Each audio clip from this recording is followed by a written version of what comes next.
என்ன பண்ண போகிறோம் அப்படின்னா ஸ்வீட் ஒன்று பண்ண போகிறோம். அது ரொம்பவே சூப்பராக இருக்கும். அந்த ஸ்வீட் எப்படி பண்ணுறது அப்படிங்கிறத நாம் பார்த்துடலாம். அதுக்கு முதல்ல கடாய் வச்சு நெய் ஊற்றிக்கலாம். நெய் ஊற்றி தேங்காய் நம்ம துருவி வச்சுருக்கோம், அதை நம்ம வறுத்து எடுத்துக்கலாம். அரை முடி தேங்காய் துருவி வச்சுருக்கோம், அதை போட்டு நம்ம நெய்யில் நல்லா ஃப்ரை பண்ணிக்கலாம். நல்லா ஒரு ஃப்ளேவர் கிடைக்கும் இல்லையா, அது வரைக்கும் ஃப்ரை பண்ணலாம்.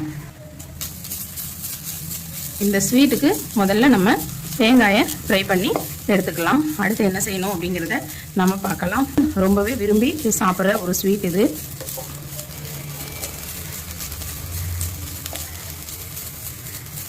நல்லா நெய்யில் ஃப்ரை ஆகட்டும். இன்னும் கொஞ்சம் நெய் போட்டுக்கலாம். நெய் போட்டால் நல்லாயிருக்கும். நீங்கள் நெய் வேண்டாம் அப்படின்னா நீங்கள் ஆயில் போட்டுக்கலாம். இப்போ நல்லா ப்ரௌன் வந்துருச்சு, நாம் இதை எடுத்துக்கலாம். இப்போ எடுத்துட்டு அடுத்து என்ன வதக்கணும் அப்படிங்கிறத நம்ம பார்க்கலாம். இப்போது நாம் இந்த நெய்யில் இந்த முந்திரியை நம்ம ஃப்ரை பண்ணி எடுத்துக்கலாம். கொஞ்சம் வேர்க்கடலையும் போட்டுக்கலாம். நல்லா ப்ரௌனாக ஃப்ரை பண்ணி எடுத்துக்கலாம். இதையும் ஃப்ரை பண்ணி எடுத்துட்டு நம்ம அடுத்து என்ன செய்யணுங்கிறத பார்க்கலாம். இந்த ஸ்வீட் ரொம்பவே குழந்தைங்களுக்கு ரொம்ப பிடிக்கும், விரும்பி சாப்பிடுவாங்க, சூப்பராக இருக்கும். இதை நம்ம இப்போ எடுத்துடலாம். இப்போது அதே நெய்யில் நம்ம ஒரு டம்ளர் ரவை எடுத்துருக்கோம், அதை போட்டு இந்த ரவையும் நல்லா ஃப்ரை பண்ணிக்கலாம். ரவையும் நல்லா நறுமணம் வர்ற வரைக்கும் ஃப்ரை பண்ணிக்கலாம். இப்போ நம்ம முந்திரி வேர்க்கடலை ஃப்ரை பண்ணி எடுத்துருக்கோம், தேங்காய் அரை முடி ஃப்ரை பண்ணி எடுத்து வச்சுருக்கோம்.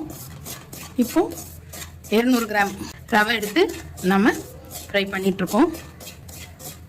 இதுவும் கொஞ்சம் நல்லா ஃப்ரை ஆகட்டும். 1/4 கிலோ ரவைன்னு வச்சுக்கோங்க, அரை கிலோ வெல்லம் எடுத்துக்கோங்க.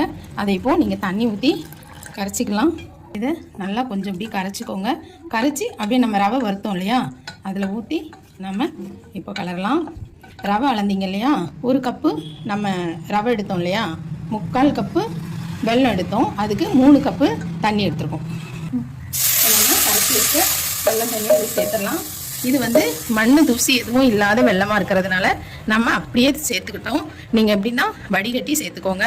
இதில் இப்போது நம்ம 1 கப்பு தண்ணி தான் ஊற்றிருந்தோம், இன்னும் 2 கப் தண்ணி அளந்து வச்சுருக்கோம், அதையும் இதில் சேர்த்துடலாம். இப்போது நீங்கள் இதை கலக்கிக்கிட்டே இருக்கணும். இந்த ஸ்டேஜில் நம்ம ஏலக்காய் சேர்த்துக்கலாம். ஏலக்காய் பொடி இருந்தால் சேர்த்துக்கோங்க, அப்படி இல்லைன்னா நசுக்கி போட்டுக்கலாம். இல்லை நம்ம ஏலக்காய் சேர்த்துக்கிட்டோம். இப்போ இது நல்லா ஒரு கெட்டி பதத்துக்கு வரும், அது வரைக்கும் நம்ம கிண்டிக்கிட்டே இருக்கலாம். விடாமல் கிண்டணும், கட்டி விழாமல் கிண்டிகிட்டு இருக்கணும். கட்டிகள் விழாமல் இருக்கும். இப்படி கிண்டிக்கிட்டே இருந்தால் நீங்கள் ஸ்லோ ஃப்ளேமில் வச்சு இப்படி கிண்டிக்கிட்டே இருங்க. இப்போது நல்லா ஒரு திக்கான பதத்துக்கு வந்திருக்கு.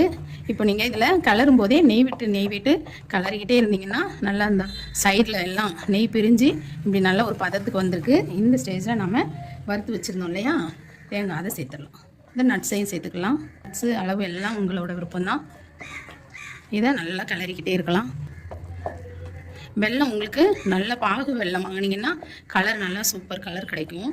நீங்கள் அந்த மாதிரி வெல்லம் பாகு இருந்துச்சுன்னா நல்ல ஒரு கலர் கிடைக்கும். இதில் நம்ம கொஞ்சமாக கலர் சேர்த்துக்கலாம். நம்ம ரொம்பவே கொஞ்சமாக ஃபுட் கலர் சேர்த்துக்கலாம். இதை நீங்கள் நல்லா கிளறி விட்டுக்கிட்டே இருக்கலாம். இப்போ ஒரு பதத்துக்கு வந்துருச்சு இல்லையா, ஸ்வீட்டு ரெடி ஆகிடுச்சு. இப்போ இந்த ஸ்டேஜில் நம்ம இறக்கிடலாம். இது ஒரு 2 நாள் கூட கெட்டு போகாமல் இருக்கும். இந்த ஸ்வீட்டு நேரம் ஆக ஆக கொஞ்சம் ஒரு இறுக்கமான நிலைமைக்கு வரும். ஏன்னா நம்ம வெல்லம் போட்டிருக்கோம் இல்லையா, அதனால் அந்த ஒரு பதத்துக்கு வரும்போது அது இறுகிடும். ஒரு 2 நாள் இந்த ஸ்வீட் வச்சு நீங்கள் சாப்பிட்லாம். உங்களோட டேஸ்ட்டுக்கு ஏற்ற மாதிரி நீங்கள் இதை கட் பண்ணி எடுத்துக்கலாம். இப்போ நம்ம இதை வேறு ஒரு பாத்திரத்துக்கு நம்ம மாற்றிடலாம். A few moments later. இப்போ சூப்பரான ஸ்வீட் ரெடி ஆகிடுச்சு. இது நீங்கள் சாப்பிட்டு பார்க்கும்போது தான் தெரியும் இது எந்த அளவுக்கு ஸ்வீட்டாக இருக்குது, சூப்பராக இருக்குது. ஒரு டிஃப்ரெண்ட் டேஸ்ட்டில் உங்களுக்கு இருக்கும். இதில் வெல்லம், துருவன தேங்காய், நட்ஸு இதெல்லாம் நம்ம போட்டு செஞ்சதுனால ரொம்பவே சூப்பராக இருக்கும். நீங்கள் இதை செஞ்சு பாருங்கள். இது ஒரு டிஃப்ரெண்ட் டேஸ்ட்டில் இருக்கும், ஈஸியாகவும் இருக்கும், குழந்தைங்களுக்கு நல்ல சத்தானதாகவும் இருக்குது. செஞ்சு கொடுங்க இதே மெத்தடில்.